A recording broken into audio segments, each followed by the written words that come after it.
Purim. And we know that when one needs to be strict, he's not allowed to eat. But at the same time, if a person is sick, especially if it's life-threatening, then of course he has to eat. And if he's not eating, then it's a sin. Because if there's many stories, don't have time, but of course, in some situations, pandemics, you force people to eat because it was dangerous. Um, so we're not going to get into every single halakha, but generally speaking, each one should check. If a person is sick, he should check with his doctor, and it has to be a God-fearing doctor. Baruch Hashem, we have here 2 God-fearing doctors here, Baruch Hashem.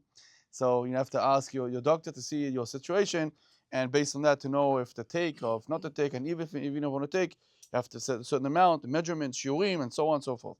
So one of the halachot that we have here is that sometimes people take pills few days before Yom Kippur. And the doctor tells them, you have to take it for a week, you have to take it for 2 weeks, right?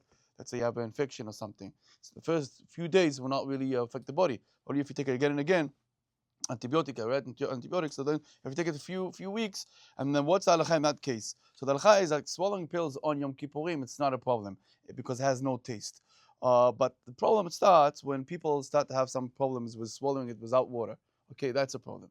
Because we talk about pills without taste.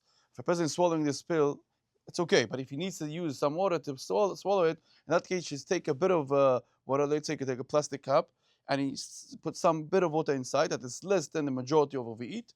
And you have to put some tea bag inside to make it bitter, and then he can take this liquid, and together with that, he can swallow this pill, and that will be acceptable by the halakha. But ideally, a person should try, if he can, to swallow this pill by itself. Now, it's true that some doctors say that you have to eat it. You have to eat. You cannot swallow the pill on an empty stomach, right? That's the concept that the doctors say.